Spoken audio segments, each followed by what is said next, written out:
Hello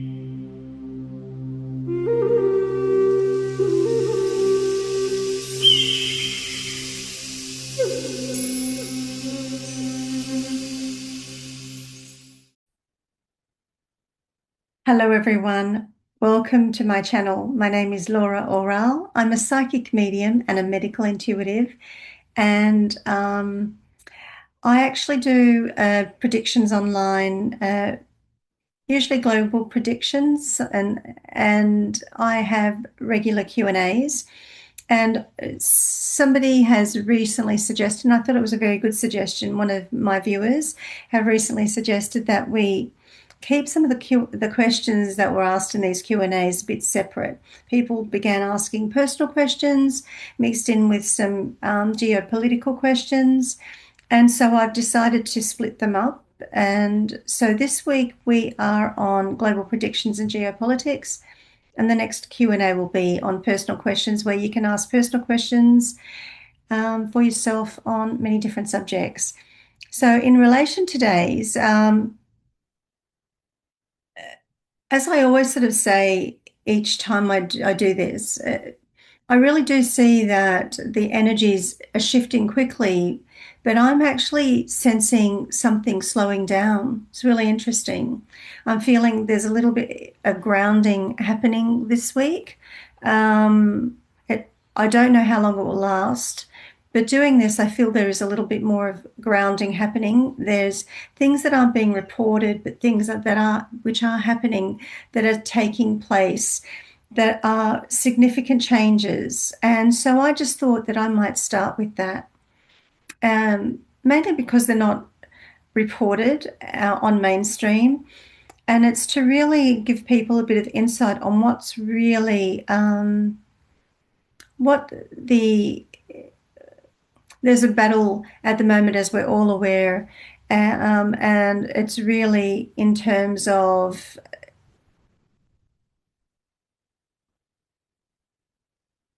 authoritarian state versus maintaining our sovereignty and our democracy in many of the countries around the globe, and they're mostly Western nations. And the country that probably is under attack the most at the moment is the United States. And the current administration, the Trump administration, I feel are now starting to, there's a shift happening. There are more people becoming aware of truly what the intention of the Trump administration is about. It's not authoritarian as people have been suggesting. Donald Trump, from my intuitive perspective and from what I'm seeing and feeling here from Australia, isn't a dictator. I really do feel that his intentions is to actually maintain the United States as a strong, powerful nation.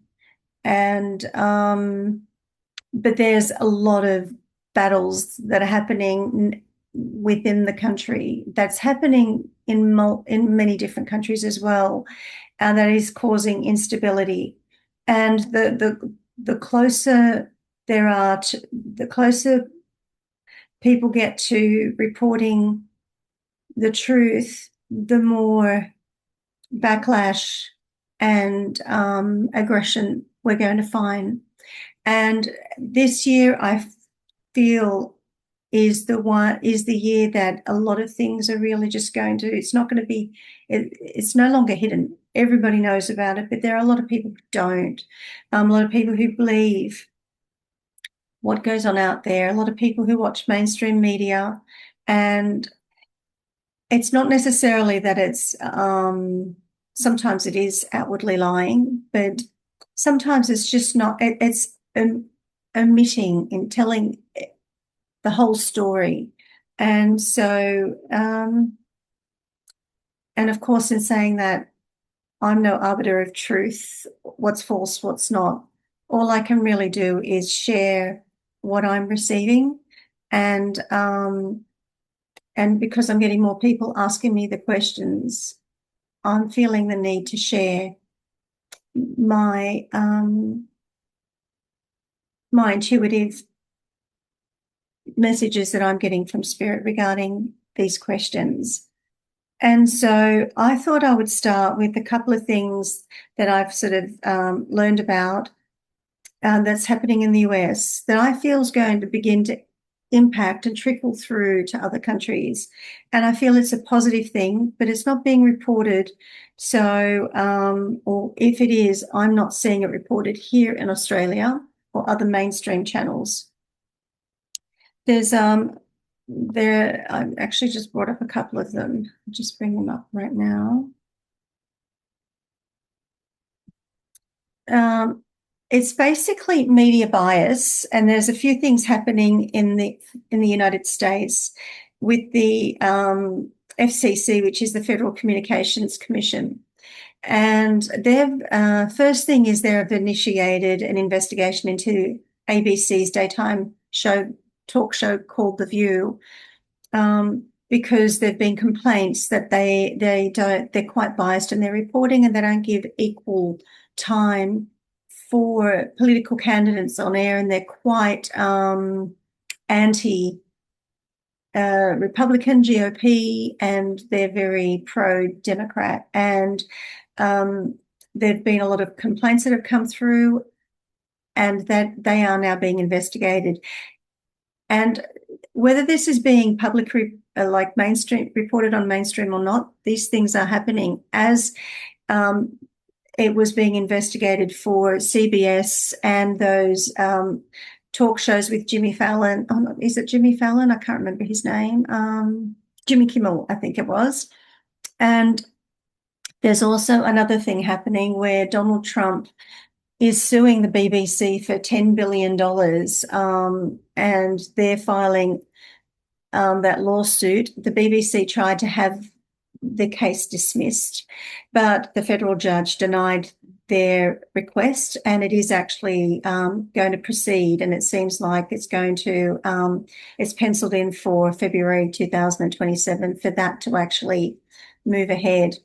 And if you look at the other people or organizations that have been sued personally by Donald Trump for misreporting the truth, which is basically painting the narrative that he, he incited an insurrection on January 26, or many different things.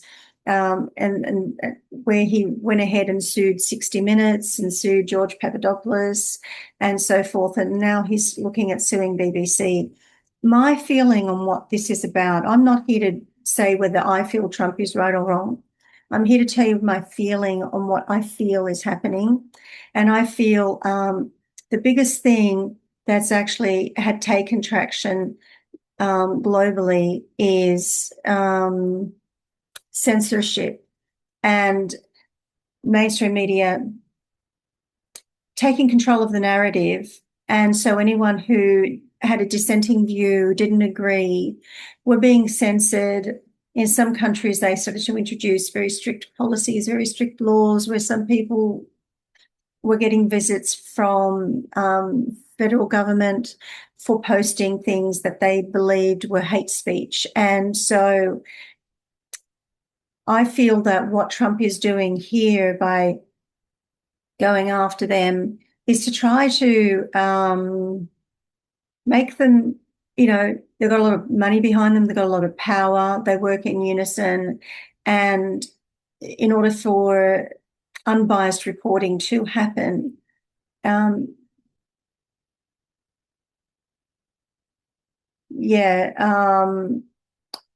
he feels he needs to actually pursue this.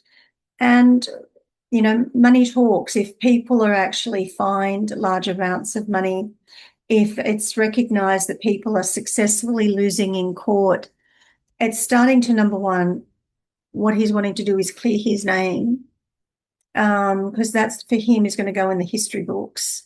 And he's not going to allow somebody, from my feeling, he's not going to allow somebody to write history with their slant on who he was as a man, as a politician, as a businessman, as a president. And so this is unfolding. And I feel as this is happening more and more, there will be people and organizations that will be a little bit more cautious and have to kind of start to change the way they report. But it's going to take time for that to happen. This is from Christine. What will happen to USA after the Trump presidency? Also, can you look into the Eastern Europe and the future of the EU? I'm actually feeling Eastern Europe. Well, there are parts, we're looking at Eastern Europe being places like Poland, Hungary, Czech. I think that they're all kind of, I'm not sure how far into the Balkans. I don't know. I do feel there will be a little bit of a conflict in the Balkans. And I've said this before. But I feel like I'm just sort of seeing like crossfire almost across the waters at each other, almost different tribes, different groups of people. But I feel there's going to be agitation, but it's not going to be a full-on war. But I'm getting a feeling of Eastern Europe, I feel are more aligned with the policies of the Trump administration than Western Europe is. So I'm actually feeling that they're doing a lot to actually protect their sovereignty, their citizens. And if they haven't been, if there are countries who haven't been, there are countries who that are quite strict and will maintain those strict policies in protecting their sovereignties and not necessarily, even though they may be part of the European Union, they're not going to really agree with some of what they're pushing forward, and they may even vote against it or veto some of the policies that the European Union is trying to push forward. As I said before, I feel European Union, I'm just getting it. It's looking a bit bleak, mostly coming from the Western nations. But if you see Italy, for example, Italy now is going to be really the Prime Minister is going to really be taking action and not allowing migrants into the border, because there are now a lot of chaos happening in Italy that I feel there are governments now and there are people in government now who have just had enough. And I also feel there are governments who are wanting to start to change their open border policy and start to stop it, but they're being coerced into maintaining that status quo. I feel Germany is wanting to be strict, and I do feel there is a possibility of them either being coerced into keeping those policies open border policies open. But I do actually feel I'm kind of getting mixed messages just in terms of my feeling with Germany. I'm feeling like they're closing the strict because there's a lot of battle on the ground with migrants, and police and authorities are now trying to enforce law and arrest people, where before people were being frightened. People were frightened, government officials were frightened to stand up against the migrants in fear of being racist.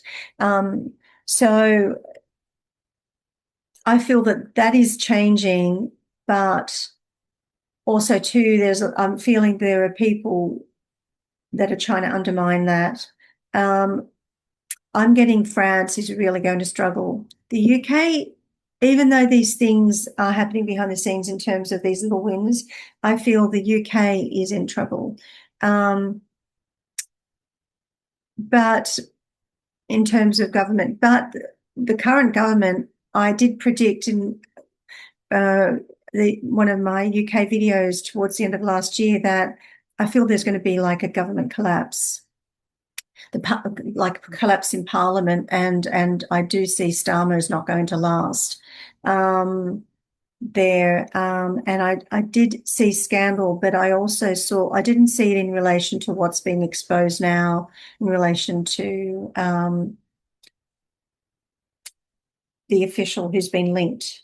I don't know whether I can actually say the person's name here, but I think we're familiar with the trafficking of children and who's behind that. And so that link is causing a lot of issues for people. And I do see that there's going to be more pressure on Starmer.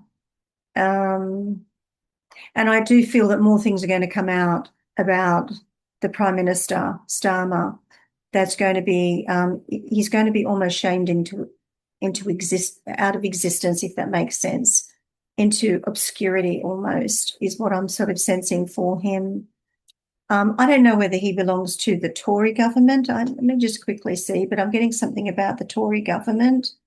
So the Tory government is conservative. Okay. His leader. Okay, so I'm seeing something about the rising of the Tories. I am seeing the rising of the Tories, and I'm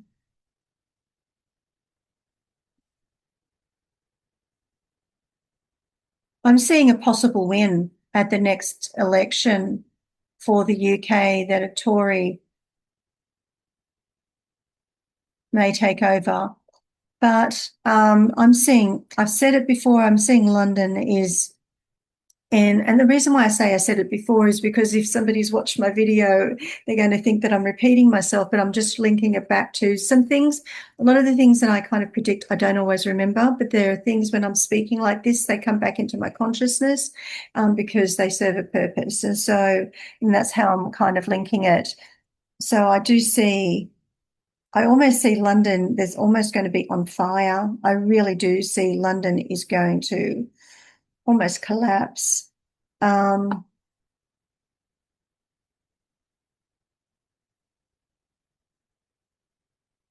Especially for the low socioeconomic class. And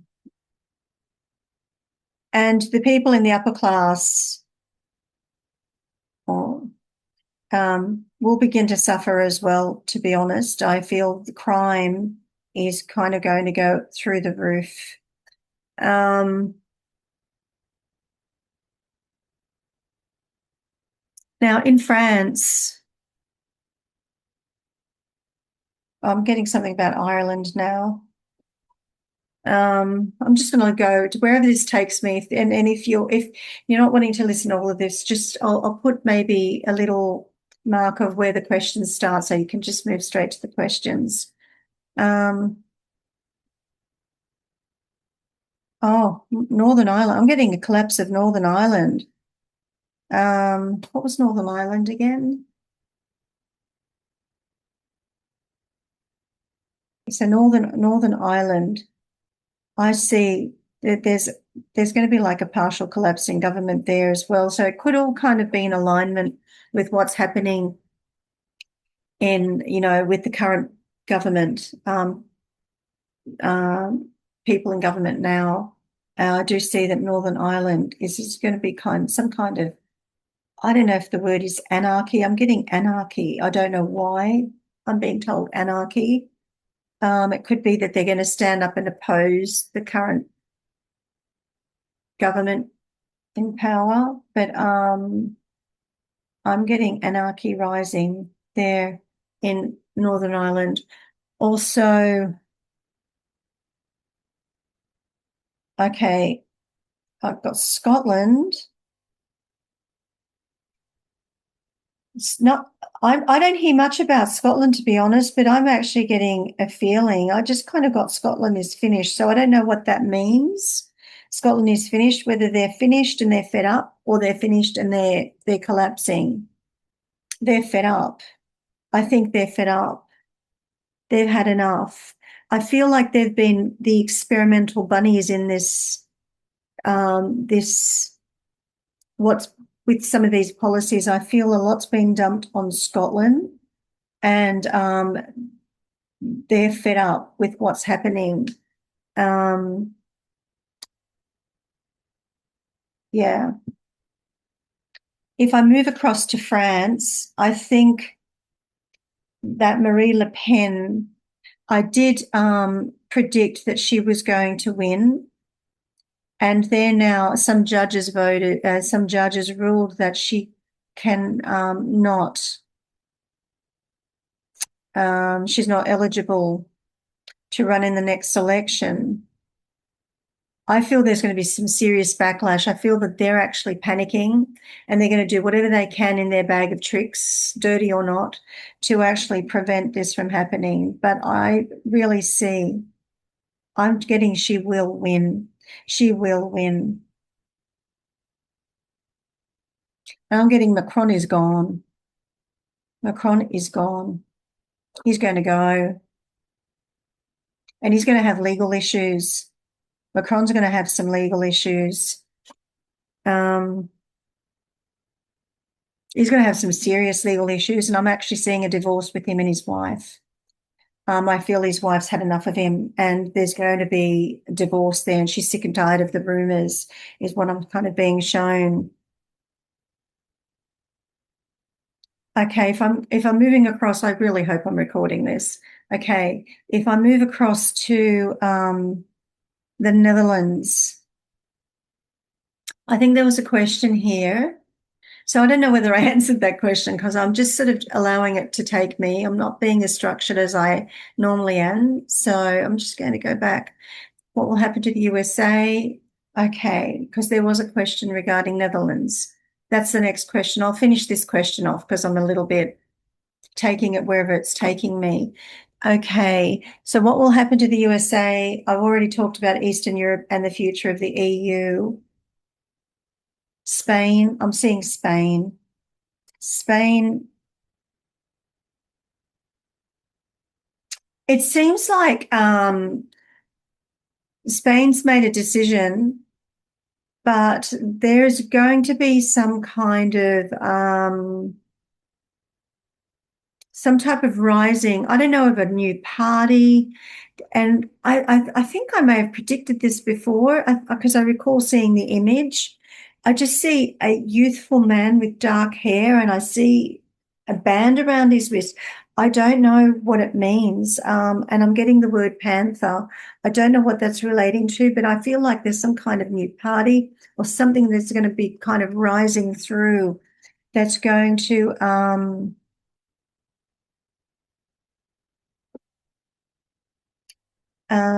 challenge what's happening there. And this person is youthful, and this person is going to build a lot of traction and a lot of influence and build a lot of momentum. And so even though there may be some reports coming out from Spain that they've just given amnesty to 500,000 migrants, I feel that people are standing and I see people hitting each other in the street. And I feel it's almost like if I can say the Spaniards, the people who actually were either residents of Spain or born in Spain fighting against these migrants and actually being quite forceful and fighting back. And I see hitting and punching. I feel they've had enough, and there's going to be a rising that's kind of led by this person that I see that's being led.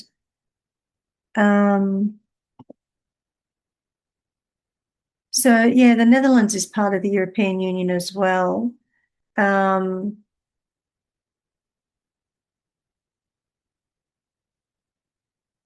I, I'm just getting in, I've just jumped to the next question, which is just above this question from Christine, and it's the question from Angela, regarding the Netherlands. And I'll come back to finish the rest of the questions regarding the Trump administration because I'm talking about the EU still. And so what I'm seeing here, can you see if we're reasonably safe in the Netherlands in the coming years?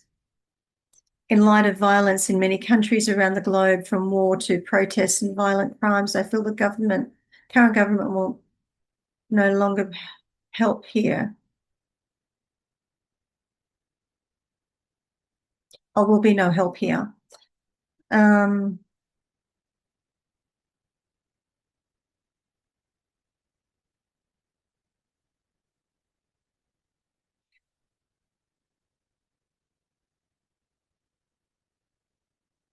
what am I? I'm not quite sure what I'm feeling about the Netherlands, to be honest. I'm actually,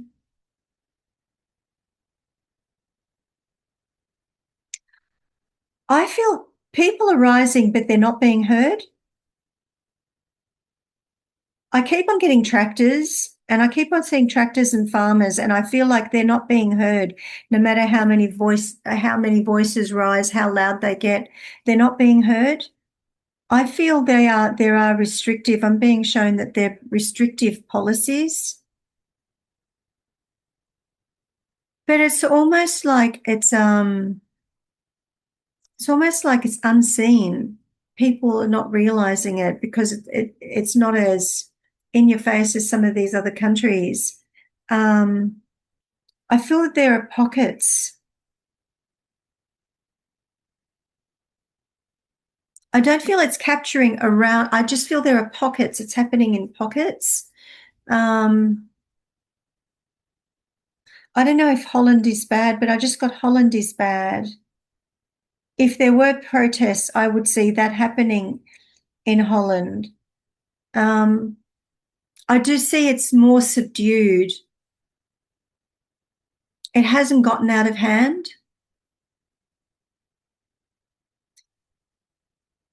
I don't see, I feel I'm just getting status quo. I see a government keeping status quo, kind of just keeping things as they are. Um,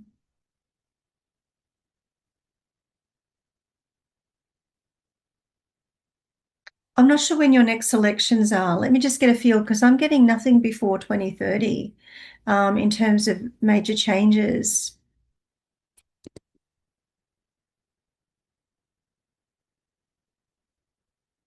I'm just asking when the next federal elections are in Holland, in the Netherlands, and it's kind of just keeping the momentum of just. Okay, the next general election for the Dutch House of Representatives is currently scheduled for May 2030. Okay, this is kind of just reaffirmed my feeling. The dates follows recent snap election held on the 29th. Okay, I do feel you won't have another snap election. I don't see any drastic changes happening, not even any drastic changes after 2030, to be honest.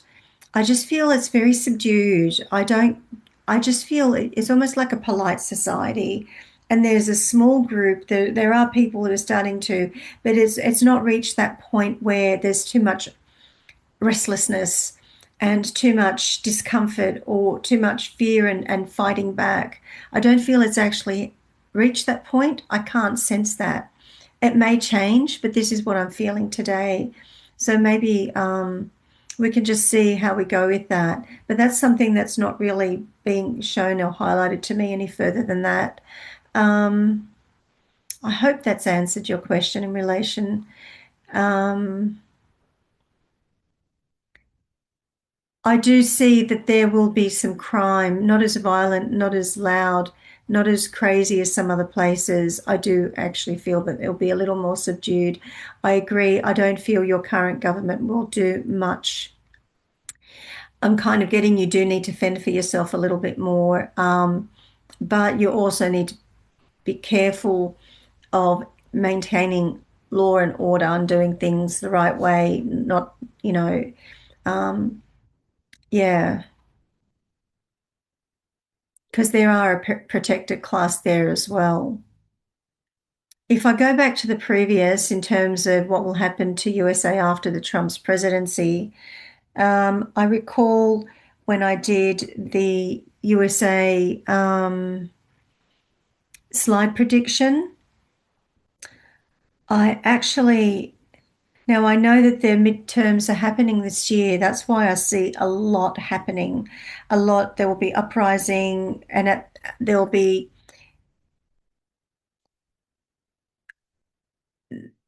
almost like an insurrection happening in the US. And at the same time, the administration's uncovering a lot of fraud.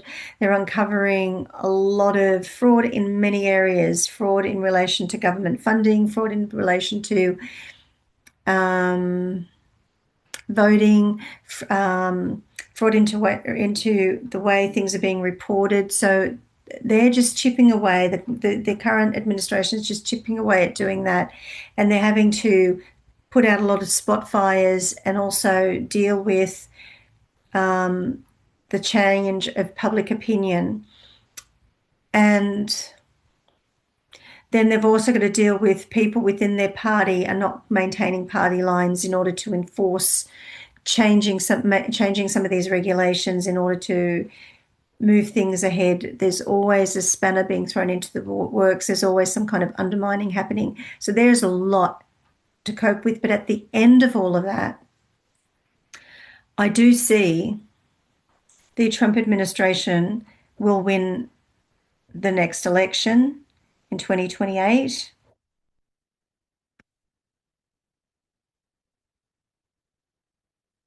I just got they'll also win the midterms. I'm kind of a bit hesitant in saying that because it looks like, it may not happen. But I predicted that Trump was going to win. I predicted initially a GOP member was going to win, a Republican, sorry, was going to win. And then I predicted Trump was going to win before it was, and I was getting a lot of flack. So I don't know whether that will still be the case because I don't see Donald Trump being impeached again. Um, and I and I know that if the Democrats won midterms, that there would be impeachments galore happening. I don't see that happening, so I can kind of discern from that feeling that they will win the midterms and they will win 2028.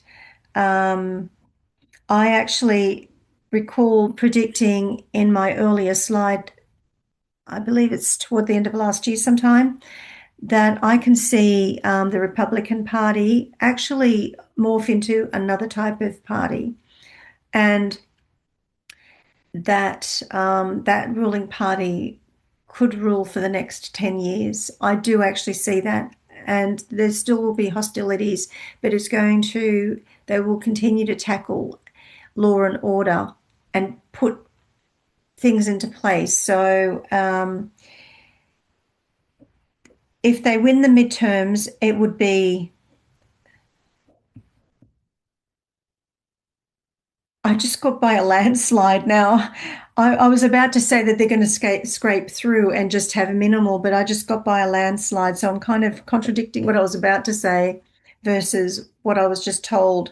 So um, I'm going to say that they're going to win by a landslide. That could be the main election, but we'll see. We'll see how it goes. But I don't see Trump being, or any of the cabinet members really being impeached. There will be attempts to do it, but if he keeps his party strong, they won't be turning against him either. Okay, next question. Um, what do I foresee for silver and mining market after recent crash and the fact that the COMEX cannot meet deliveries this month? In relation to the questions that come through regarding gold and silver and shares and mining and all of that, I'm just a psychic medium, so I don't understand a lot of trading. I can only tell you intuitively what I feel. And what I feel in relation to this is whatever crash occurred recently, I'm being told that it was just temporary. It's like a change of hands and it's just kind of temporary. I do feel silver, and I felt this before, silver is quite volatile and it will fluctuate, but I also still see it building strength. And I still do see gold. So if gold and silver has dropped, or you haven't mentioned gold here, but I do see gold and silver will kind of fluctuate, particularly silver, but I do see it rising. I believe I predicted at one point that I see gold possibly hitting almost 10,000 around that mark. Um, 8 to 10,000, I definitely see gold going that. And I also see silver being lifted, but I see dips and I feel it will be steady to a point and then it will dip. Um, I don't see a total crash and wipe out. Perhaps in some mining shares, it will depend on who you're mining with, not necessarily silver, but maybe in other types of the other areas, precious metals. I feel you need to be cautious of what precious metals you're mining in. Um, what that specifically means, to be honest, so I can't. Um, but I'm just being shown that it's temporary. I hope that's answered your question. Okay, next question. Do you see the world map changing from big natural disasters? Could this happen soon? Will there be places that are safer to be? Okay, I don't know whether this is going to be a sensitive topic from how I actually have been getting information about this because I've been getting a lot of feelings about this, and I feel there is going to be an increase in natural disasters. There's going to be an increase in tidal wave. I see movement of tidal waves. I see lava just gushing up into the air and spitting up into the air like a fountain. Um, I do see water moving like this, and I see things that tremble and fall off, and I see ice shelf. Um, but what I also feel, I feel there'll be more shaking of earth. There'll be more, and it's. I don't feel it's to do with climate and natural and the greenhouse gases. I actually feel it's to do with all the technologies. And there's a race to AI at the moment. And I recently read that as much as, Elon Musk wants to do good for the world, I feel all the satellites that he's sending up into space and wanting to populate our orbit with, Earth operates with the Schumann resonance. It's the Earth's natural heartbeat and rhythm, and we're aligned to the Schumann resonance. When we stand on Earth and on the ground, we're aligned to the frequencies of Mother Earth, of Earth itself. And so, when we plug our devices in and we're not grounded, we become tuned in to the frequencies of electromagnetic electromagnetic frequencies that we are not biologically meant to be kind of resonating with. And if you take that and you surround our planet with it, I can see tidal waves and major issues happening. And natural disasters are going to happen more and more, is what I'm sensing. And, Australia used to be a place that is recognized for not really, if it has earthquakes, they're usually very minimal. There's going to be more reports of earthquakes, and probably mostly because you're going to start to sense them maybe in more populated areas than where you would normally see them before.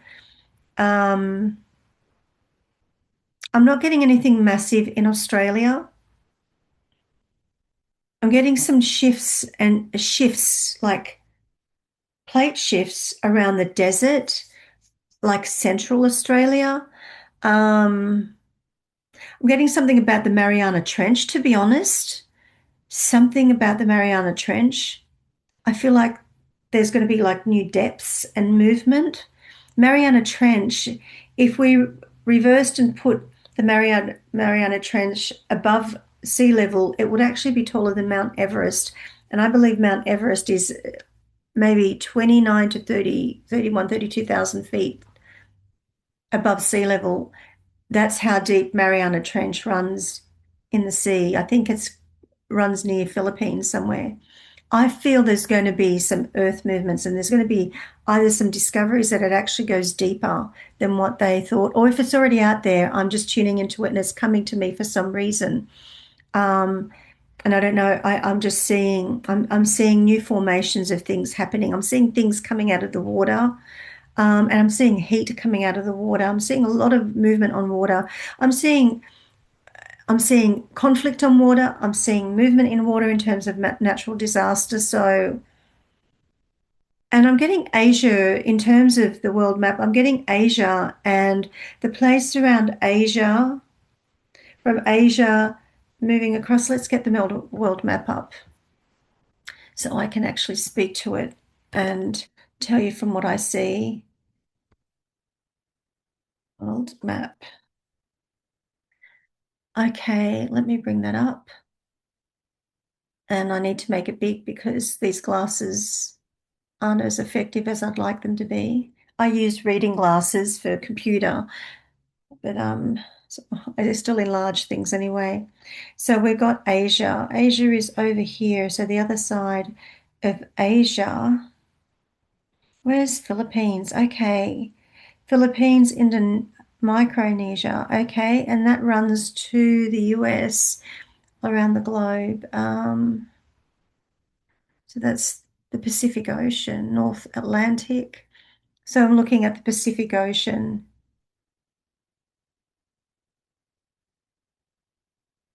Okay.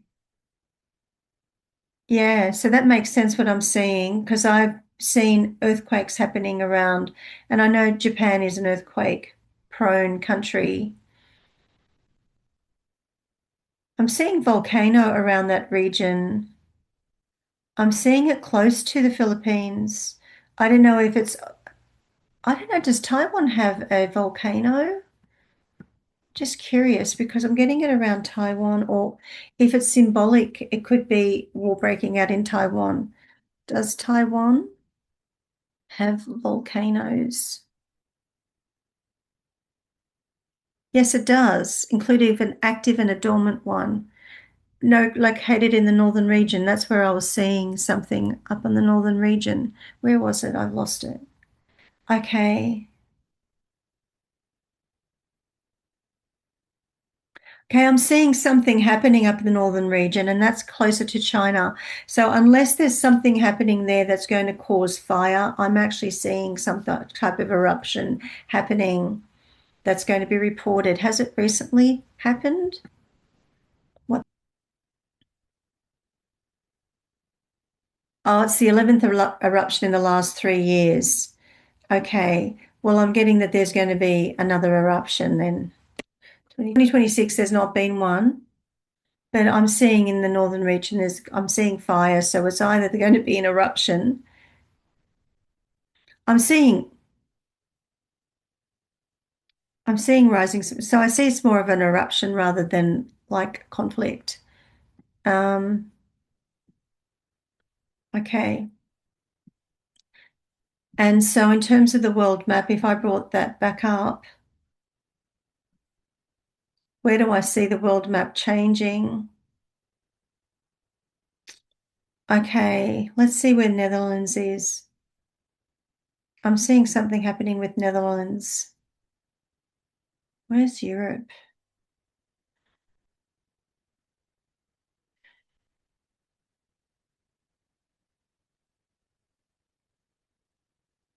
I'm getting Netherlands. I'm getting Denmark. I'm getting a little bit underwater. I'm getting volcano eruptions. I don't know if there's volcanoes around that region as well, but I'm just sort of seeing steam rising. Not lava though, I'm seeing steam rising, brewing um, in that region.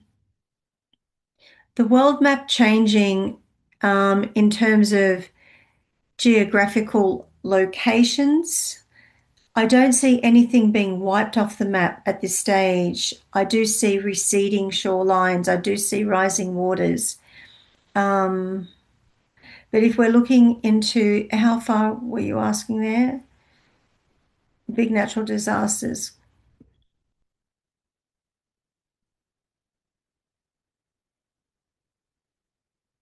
I see within the next 50 years there will be some changes in the world map. When you look at geography, when you're looking at the geographical placement of the maps on the world map, I am seeing within the next 50 years there's going to be some major changes.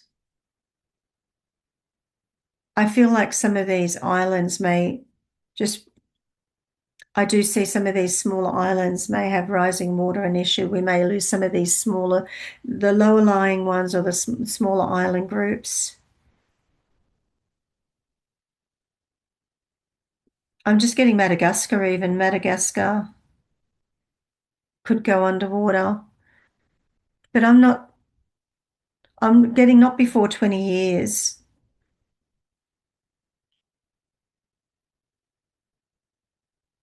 I'm seeing Portugal may have an issue.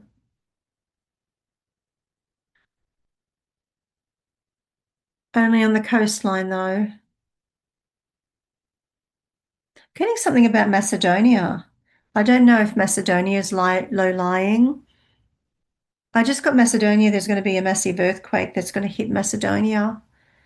I'm getting it through the central part. Where are they located? I don't have a very good map here.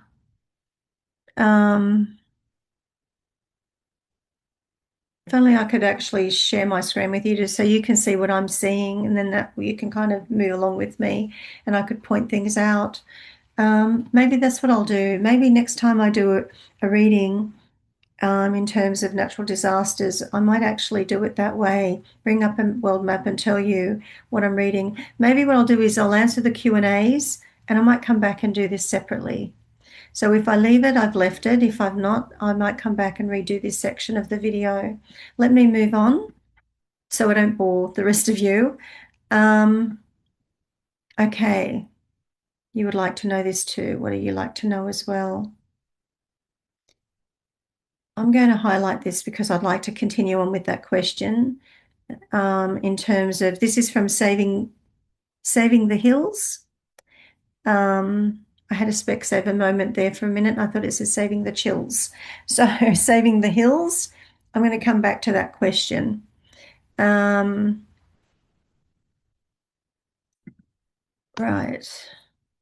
That. How long will Australians be able to freely travel for before we're required some form of digital ID for international travel? Thank you for this kind offer of I feel in terms of digital, because there's been commentary, I think she said in her last video that she can't see mandatory ID happening. And somebody else would like to know that. Okay. What I see in terms of digital ID, I see digital things going digital, but not completely. So not at this point, not before 10 years. And not while we have a big elderly population. I feel that, like with driver's license, some people have the option to actually make it digital, but you still have your driver's license. I feel there will be some things that will be made digital. Passports will not completely be made digital. But what I'm seeing, I'm getting an image of some kind of scanning happening on here. That's where, and it may not necessarily be Australia, it may be other countries that are trying to introduce this, some kind of scanning technology of the face, but I'm seeing scanning to this point of the face here, and I don't know if it reads the eyes or maps the face. I feel there are some countries who are wanting to introduce this, and it's some EU countries that are actually wanting to do this. I don't, so Australia as such may not necessarily go full out with it, but there'll be other countries who are going to try to push that. But I do feel the current Australian administration, the current Australian government, is trying to keep up with the Joneses. If you understand what that means here in Australia, it means it's trying to keep up with the popular thing to do, and keep up with the narrative of what will keep them in government and in power. Um, and also, what I'm seeing is they're wanting to sort of join with liberals, and do what they did to Pauline Hanson many years ago under the Abbott government when they tried to get rid of Pauline Hanson and the One Nation Party and they arrested her. I feel like they're going to try to go for something like that again. But I feel Pauline Hanson's One Nation Party and a lot of people who are defecting from other parties, or not a lot, there are some people who are moving over to One Nation. They're going to be against some of these policies, and they're going to try to be. And if you have a look, believe it or not, I feel like Pauline Hanson is the female version of Donald Trump here in Australia, um, because she's been talking about um, national identity for a long, long time, where people were calling her racist and that. Now a lot of people are on board with the way she actually sees and what she intends for Australians, what she feels, what she wants to protect Australia from. I feel she doesn't want Australia to lose its identity and get swept away in no longer having Australia, being proud of Australian, but just over overcome by foreigners that are coming on and bringing on board their ideologies, bringing on board their cultures, and almost wiping out the Australia culture as we know it. So while that is a rising party, I do see her rising and being strong. So there will come to a point where if they try to introduce some of these policies, they will be reversed, because I do see she'll be in power. I don't see that, like I've mentioned before, I don't see her winning 2028. I can see a new political party come out of this, or she becomes her government, her One Nation party definitely becomes one of the mainstream parties. But I can definitely see her winning after 2032 and onwards. And so whatever they decide to do now, it's not going to hold, and there's going to be enough pushback from government officials to stop things from happening. So if I look at the question, I feel that it's not going to be mandatory digital ID, because I feel like we just have too much of an aging population, and there's too many rising voices that are going to oppose it. And I feel they're going to look for excuses like they did with what happened at Bondi to introduce some things, but I feel they're going to fail in this. But in saying that, they will be making things digital for the purpose of saving paper and making things easy, but they can't regulate it, they can't mandate it. But we could potentially see ourselves going to another country where they will regulate it, they will mandate it. And I do see some kind of technology scanning our faces. Yeah. So I hope that's answered your question. The next question, um, my question surrounds AI. AI is taking up a lot of jobs. What careers will be left for people to pursue in Australia?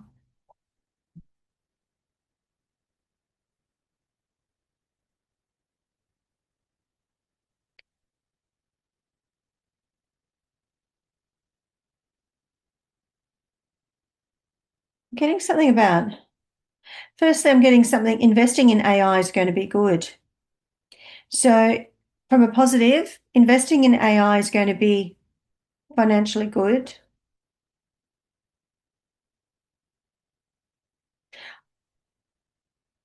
I just got that investing in AI as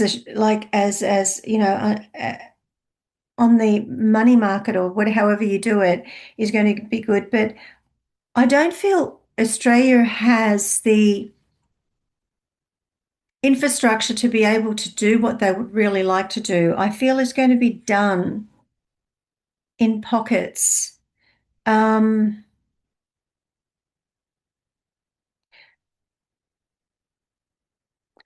like there'll be companies, production companies that introduce AI technology that will probably need less people um, using, being on the conveyors where and they'll be more digitalized and more mechanics around that. So I'm seeing factory jobs.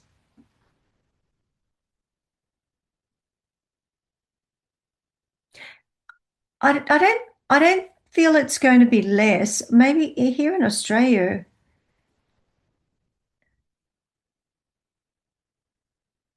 I just got factory jobs are going to increase.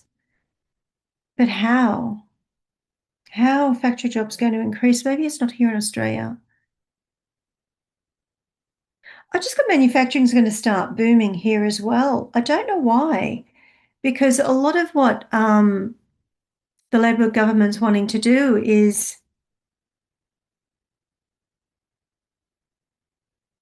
with the Green New Deal, they're going to need more power and infrastructure to introduce what they're wanting with the Green New Deal. I don't feel that they're going to have the funding to do everything they're wanting to do. That's a big ask of what they're wanting to do. And I keep on, that saying, keeping up with the Joneses. I feel our Prime Minister's wanting to be known as somebody who's been impactful. And I feel he's going to really push these policies, the Green New Deal thing, as I mentioned before. But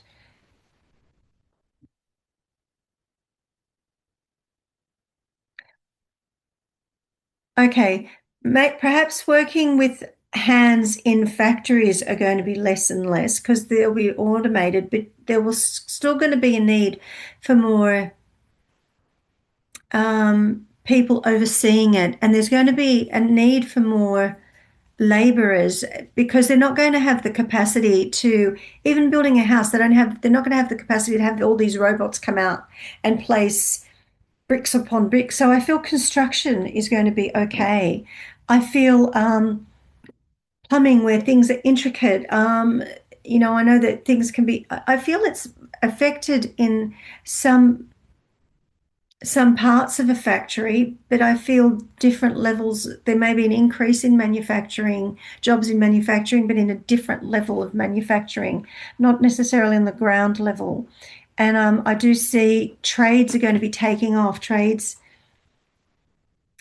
Um, I see finance. Now things will be automated, but I see finance. There'll be new regulations around banking and finance, but I feel like there's going to be a new trend of a wave of people coming through. I feel IT is going to take a growth again. We're going to have a spurt of people getting IT jobs and expanding because it's going to be now needing to know IT in relation to the technology around AI and becoming specialized. And that's where the niche is going to be for you in relation to technology. Um, So if I can relate it back to, there's a movie called Hidden Figures where it's based on the true story of the three African American women who were physicists, um, and they helped get the rocket into space, and they helped do the mathematical equations to some of the really advanced physics and mathematics. And there was one lady there that I suppose you would probably call her more in the field of computer science now. And she recognized fairly early that these machines are going to be replacing, these women were called computers because they would actually use their advanced mathematical skills to calculate.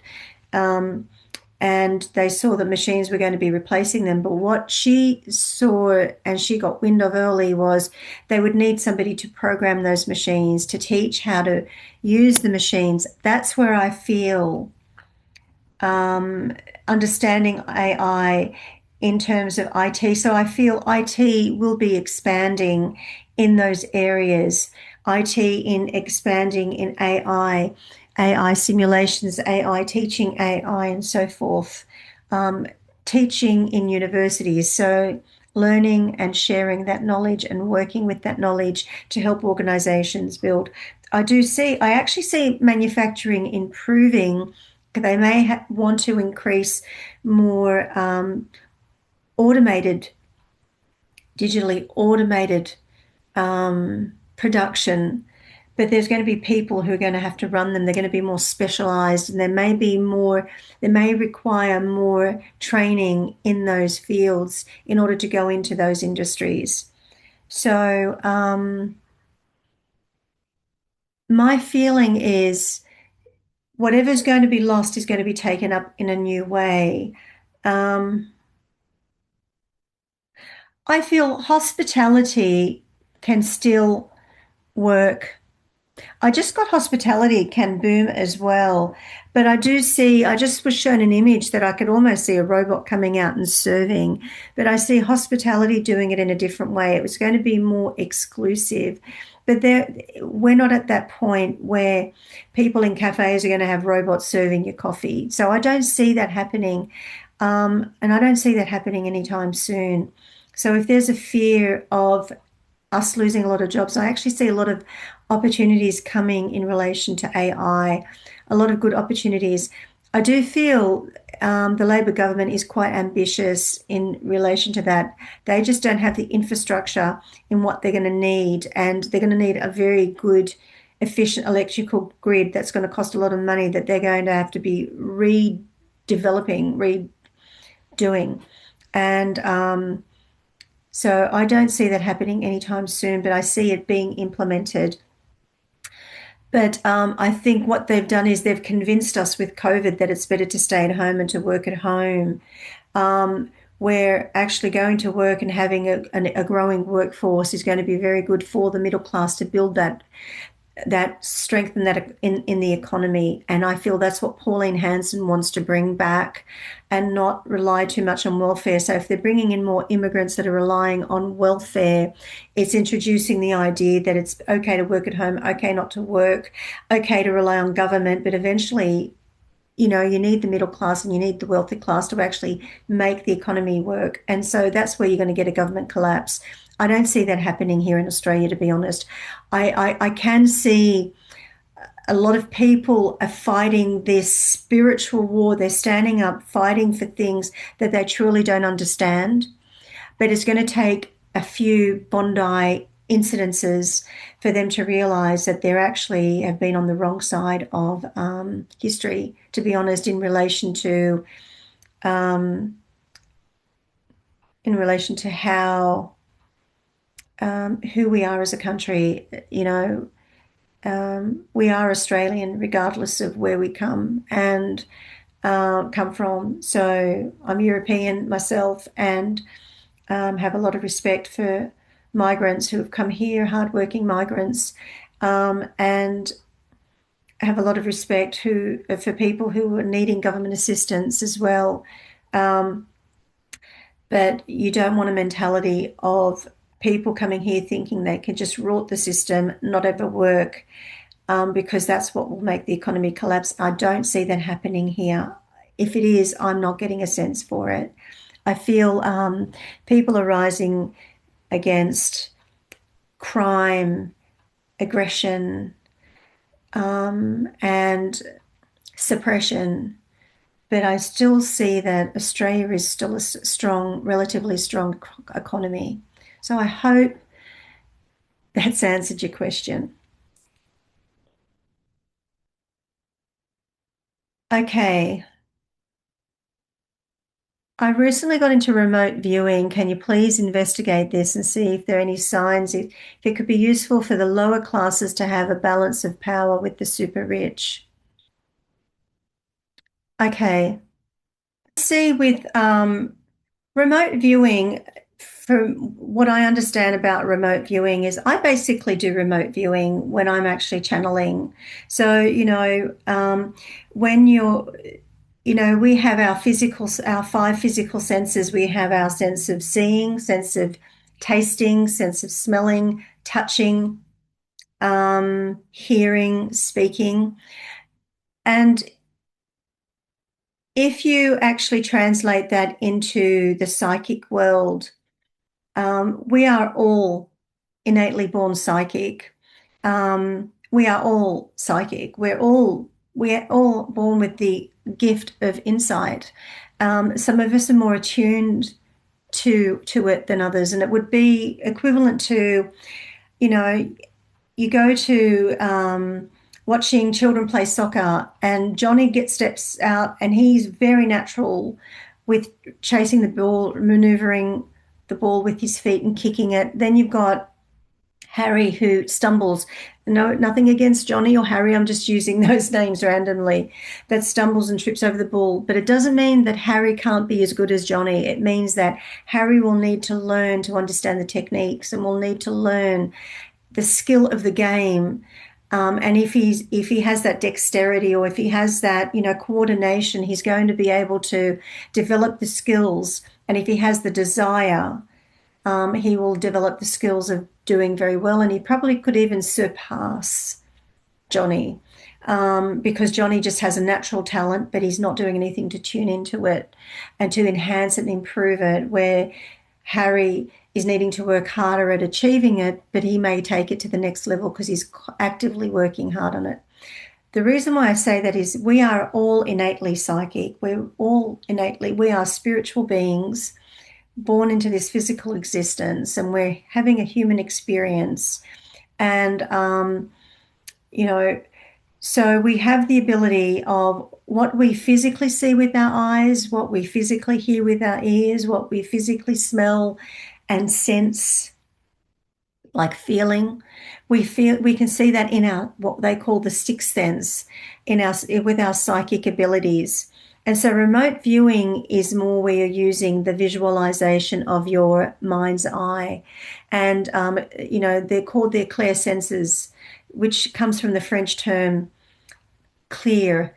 Like clairvoyant means clear vision. you know um, Claircognizant is clear knowing, so clear meaning clear, so it's whatever senses that you have. So remote viewing, when I'm actually channeling, I'm basically remote viewing through my mind's eye. And the way it appears to me, it appears a number of ways. If I was actually doing a mediumship reading, I can actually see the spirit step forward and appear and step towards me, and I can actually get a very good description of what the person, whether it's male, female, what they look like, and they're appearing to me at a certain point in how they want to present themselves in that reading, and that's what I am receiving visually. Then the objective after that is to actually see what is their objective, what are they here, what messages are they here. Are things being shown to me symbolically? Am I hearing things, feeling things, just sensing, smelling things? So all my senses are being utilized, but from a spiritual perspective. So to answer your question in terms of remote viewing, yes, we all have the ability to remote view. And when you talk about signs of the lower classes that have balance of power to the super rich, bear in mind, not everyone who's super rich is in tune to their innate psychic senses, intuitive gut feeling, sixth sense, whatever you want to call it, it's there. So everyone can learn this, and we all have it. Everyone can learn how to tune in. It's like a radio station where you're turning the dial and you're getting a lot of static, and you've just got to find where that station is. And in order to do that, you need less noise. You need to slow down in order to expand. So if everything is more calm and you're grounded and everything is more slow, your senses expand and you will start to get these impressions. And it will work on your predominant learning style.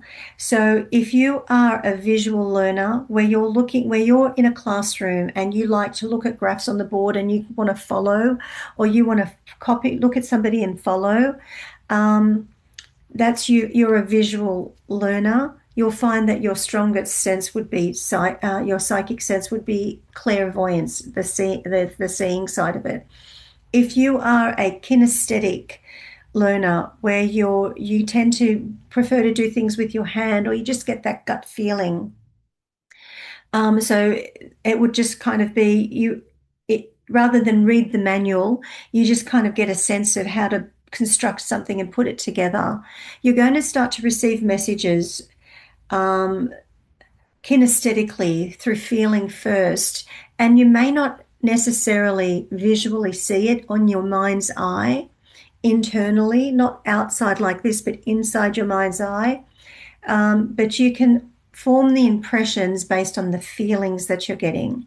Then if you're somebody who's very auditory in the way you learn, you have an auditory learning style. And if you gauge yourself sitting in a room in a workshop and you're listening, and you tend to be somebody who bows their head, and people think, oh, she's not listening, they got their head down and we're seeing the top of their head. There's somebody who's more of an auditory learner. My husband's an auditory. His predominant learning style is very auditory. When he's very concentrated, he's got his head down and he's really listening. And so you will find that if he was actually tuning into spirit or channeling, he would actually tend to probably get sounds or words that come through for him, and then whatever is his next strongest sense will be able to translate it. So remote viewing can be achieved, absolutely. You would need to understand what your predominant learning style is first, and you would need to understand how you're receiving your psychic information. And then you would want to do some exercises to enhance the areas that you would like to improve on. And visualization is something that you will need to practice in doing that. And to say for the lower classes to have a balance of power to the super rich, having remote viewing won't give you an advantage over the super rich. Through remote viewing, I think just being attuned to whatever senses you're using, and making sound decisions of what you feel is best for your family, that's usually divinely guided. And you will find that you'll always make good decisions. And I don't know if that's answered your question. Yeah,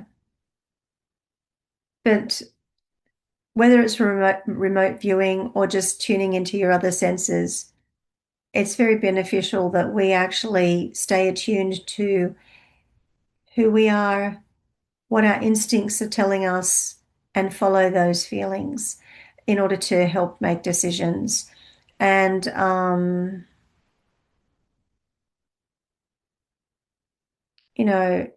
this question kind of gives me a very big difference in classes: the super rich, the super elite that are taking over the world, and then you're going to have nothing and you'll be happy. That slogan that the World Economic Forum was putting out to convince us that communism is good for us.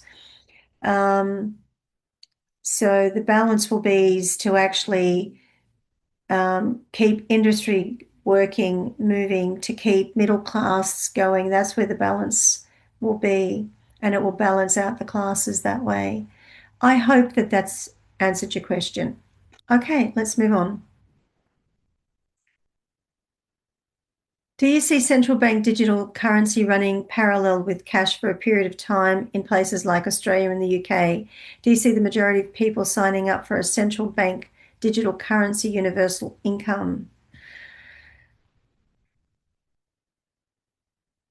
And then, okay,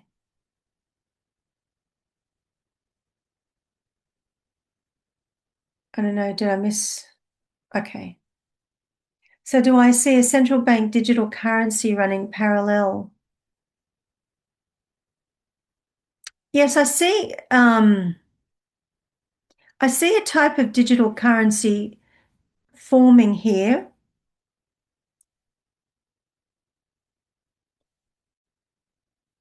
becoming a little more mainstream. Well, you see it.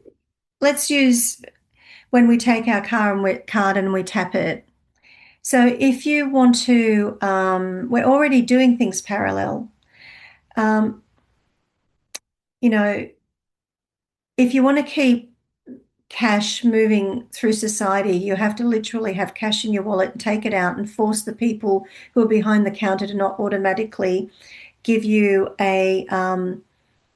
the FPOS machine and scan your card or scan your phone. If you want cash to continue to circulate, you're going to have to carry cash in your wallet, and you're going to have to actually present a $10, $20, $50 note to the cashier, who's going to have to learn that they're going to need to use some mathematics to keep some change. But now the tills are automated, so the change is there for them to know what to give back. That will keep cash moving in our society. There are still businesses that are still doing cash only, like local pizzerias and stuff like that. I still see cash. I do see it concurrently working together, because we're becoming more. It's easy to walk around and just with a credit card or your phone and just tap tap tap. Um, so I think as we become more used to the idea of making things more digital, um, the demand of that will increase. But if you're wanting to keep cash in the society, you're going to actually have to start doing it. So in terms of a central bank digital currency, I feel something maybe similar to a Bitcoin. It's not going to be mainstream too quickly because it's a very complicated thing for people to really wrap their head around. And I think the demographic in Australia, so that we have a bit of an aging population. So I don't see full-on central bank digital currency, but I see more control digitally with banking. I still see I still see cash moving over the next 5 to 7 years through the economy, even up to 10 years, possibly pushing on to 10 years, um, while we have this aging population. But if we get this new next generation where they're really more into technology, it will start to phase out. I don't see it really phasing out before 10 years. Um, in terms of the central bank digital currency, I see something will be introduced. I feel the next 3 years something's going to be introduced here in Australia. A concept that people are going to start to wrap their head around, and it may start to take off from there. I do see there will be, once that starts to actually be understood in the next three years, something starting next 3 to 5 years, I can see it building momentum and something happening with central bank digital currency, universal income. Not completely at this point, but I see either if they're working on something that's a little more low key and they're going to start to phase it out and start introducing it, and we may start to see something coming out in the next 3 to 5 years, more 3 years, and moving on from there. So I hope that that's answered your question. In the UK, that's for Australia that I was talking about. For the UK,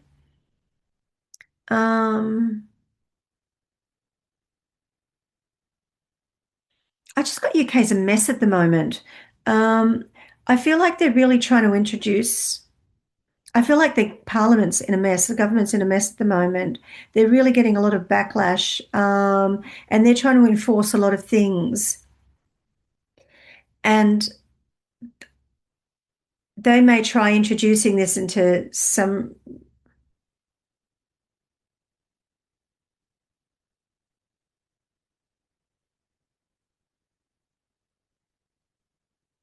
I feel like it may be phased out in the UK faster than it may in Australia.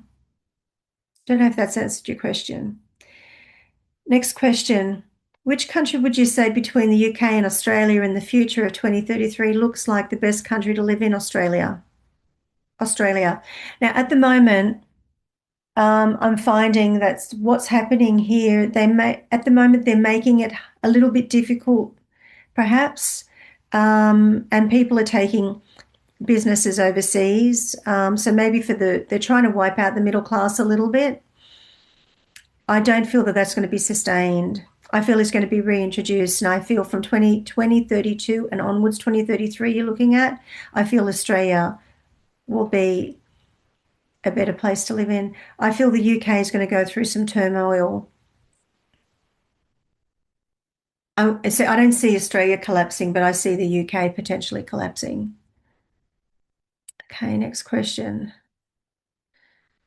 Hi, Laura. Are we in the UK going to get a worse government than we have now?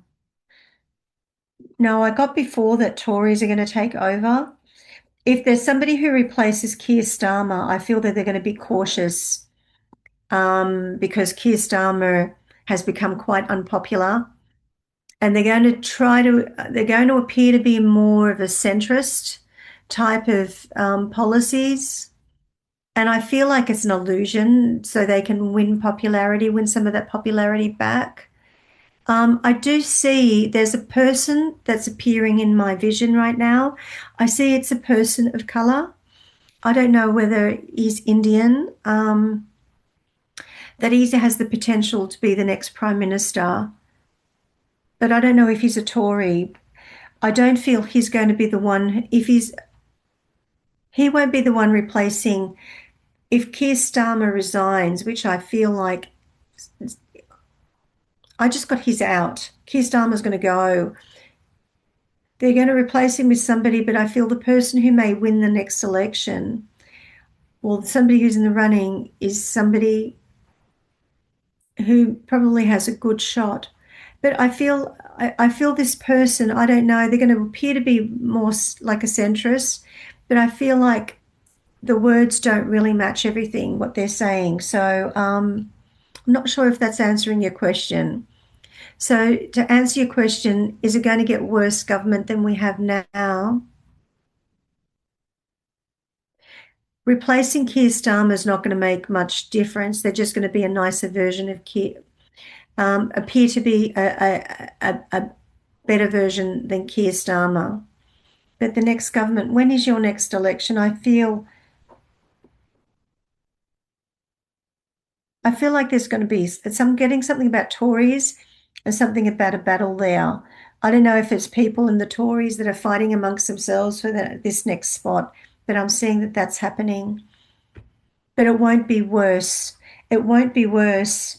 But where it's going to be worse is actually with the migrant crisis that you have and in smaller local governments.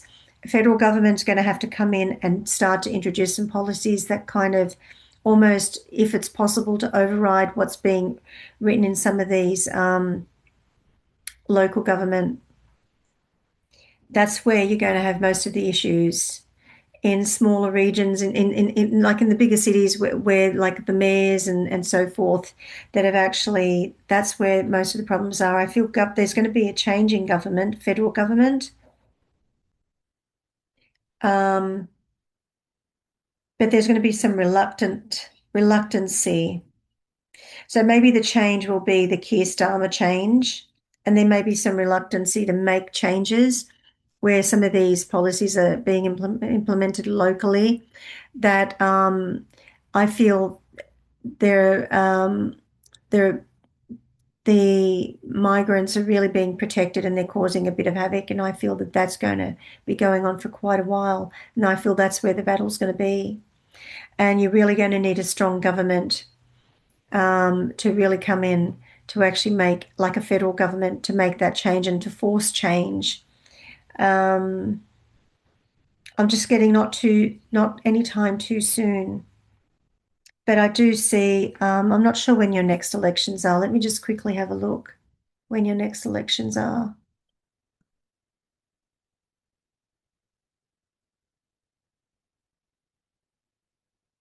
2026? No, it won't happen in 2026.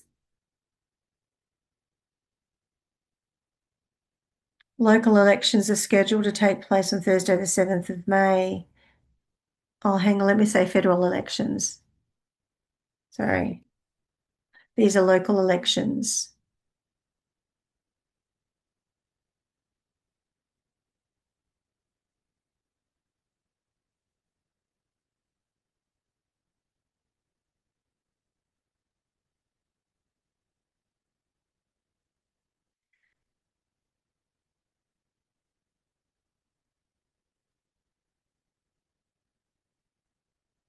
Oh, so it looks like 2026. So hang on. Although UK's last general election was held on the 4th of July 2028, Labour Party winning the commanding majority, the next general election can be called. It's going to be August 2029. Yeah. Unless they call it. Keir Starmer's out. There's going to be somebody in place. He's going to appear to be more passive. He's going to appear to be a little bit more centrist. He's not. I feel like the words aren't truthful, and I see a Tory winning in the next federal election of 2029. I hope that's answered your question. Okay. He's not going to be worse, but he's not going to do much different. He's going to kind of just be status quo, but not as foolish. Okay, next question. How will the world change as more is being revealed about celebrities and Epstein? Um, what's happening with Epstein is actually backfiring um, on the people who are hoping, people who are hoping to destroy the Trump administration is actually backfiring. And unfortunately, it's not being accurately reported because I heard, excuse me, here in Australia, they're not actually they're allowing the innuendo that Trump is some kind of pedophile, where they're not. This is what I'm talking about. This is what I've actually seen. The papers, what's been released in all of these FBI and DOJ documents that were released regarding this person, Epstein. I don't know if I should be saying his name because I don't know if I kind of get flagged for it. But it shows that Donald Trump actually had reported him and found him to be very suspect and had kicked him out of Mar-a-Lago and also made a report against his female partner in crime, the one who's currently in prison. So I feel that it's not being accurately reported because I'm seeing it versus what I'm actually discovering, what's being released. It's the same regarding the FCC and what they're doing with biased reporting. So I feel as more is being tackled legally in the courts, it takes longer. They'll be able to start to hold people and organizations more responsible. And it's backfiring on those people that were highly critical and were calling for Trump's imprisonment and arrest and bankrupt and so forth. Are going to a lot's going to be revealed. Celebrities, I predicted 2 years ago that Hollywood's going to lose their little glitter and glamour, and yeah, it will continue. And you're going to see a change you're going to see people like Mel Gibson, Mark Wahlberg, I perhaps form some kind of production company, Sylvester Stallone, and they're already starting to do that. The gentleman that does Landman, what's his name? Billy Bob Thornton. You're starting to see the messages coming out in different ways, and that is actually building interest. They're doing it in a way to appeal to audiences. And here, over here in Australia, I dig that show, Landman. So the world will change in a more positive way as more is being revealed. But in saying that, as it's being revealed, there's going to be a lot of distractions, a lot of diversions, a lot of chaos, because they have a lot to lose, particularly power. And this is where I will tell you that violence, chaos, and anarchy is going to happen. And this is where I see unrest up from now up until at least 2032. The next, what is that, 4, 5, 6 years, five? In some places, 3 to 4, but I say more likely 5 to 6 years, even quite can be quite precarious in some places. So I do see it changing. I do see it, things will be put in place and it will change how things are done, but not before chaos is created. It's already, see, they found a lot of corruption in Minnesota. And in order to distract from the corruption that they've discovered in Minnesota, like we're talking hundreds of millions, even $1 billion, I think $9 billion of corruption that's happening, they created diversion against ICE, and 2 people were killed in the process. And these were people who weren't following. I don't know. I can't even. I don't feel I'm right to talk about it. But um, from what I've seen, they weren't. They were there to protest, and it went ugly. And um, they were the distractions that they needed in order to take control of a narrative and divert. But even though it appears that it has diverted, and it appears that um, the government in Minnesota is winning, that's what it appears. But that's not what's happening. It's just a recalibration because the Trump administration can't afford to lose support. And what's happening with ICE, they're losing support of the Hispanics, they're losing support of the migrants, and they can't afford to do that if they want a successful election for midterms in 2028. And so there's a real balancing act. So a lot is going to change, but it will take time. But a lot's going to be revealed. A lot's going to be revealed, and it's not going to be pretty. A lot's going to be covered, but people are waking up. Okay, next question.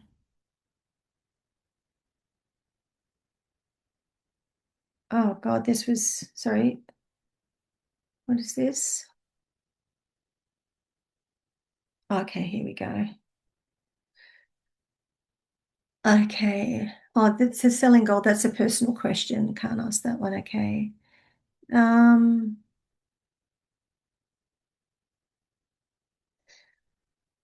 how many more questions do I have? Okay, 2 more questions. I'm getting a bit tongue-tied. I think I've gone on for a while. Okay. My question, what's the future of the UAE from 2026 to 2030? Is it safe to invest in UAE stock? Yes. Market real estate? Yes. Of course, yes. Is what I got. Anything important to keep in mind?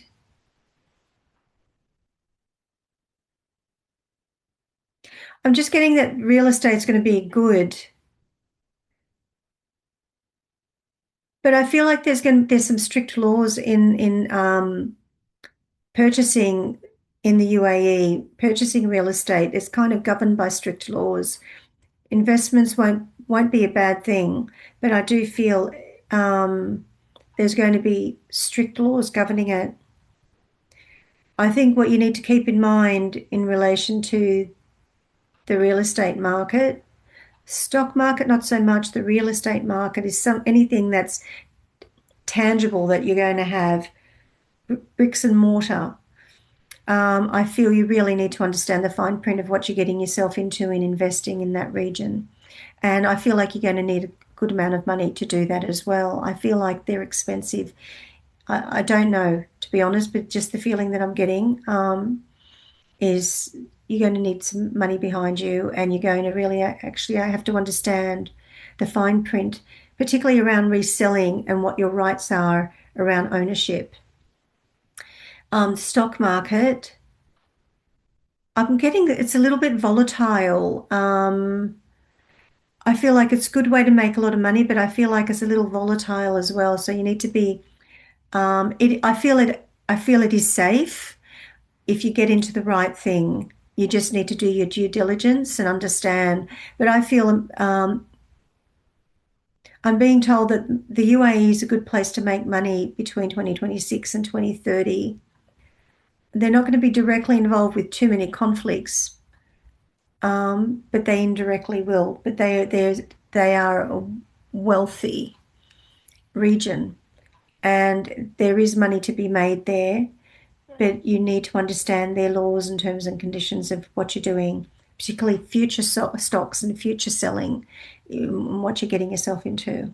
Hope that's answered your question. Okay, last question. Is peace, a ceasefire in Ukraine approaching? Yes, not before 2027. How long could such a peace last? Will the Russian government and regime remain stable in the coming year? Um, I kind of talked about Ukraine a lot. So if you watch some of my other videos, you'll see Ukraine, and I mentioned Russia there. So what's coming to me in terms of Ukraine, I I have said this before, Zelensky's not going to be in power. Zelensky's going to have some issues. I do see peace occurring, some kind of peace deal lasting around 2027, some agreement happening where I do see a ceasefire and some agreement happening. I also see, I'm being told that there's going to be some change of government in Russia. And I'm seeing that Russia is actually wanting to make some negotiations and trade with the US. So they're prepared to do things so they can start to have discussions on investments and economy and resources. But I do see a change of hands when it comes to President Putin. I don't know. I'm just getting a vision of President Putin, something about his mouth. I don't know if he has a stroke or something. He's going to may have an health issue that he may need to step down. I think I may have predicted something that he's not going to be around, that somebody else is going to step in. It's going to be governed similar to how Putin is, but I feel like he's going to be a lighter personality, serious but lighter. Yeah. Um, Hope that's answered your question. Okay, if you're still with me all this time, thank you.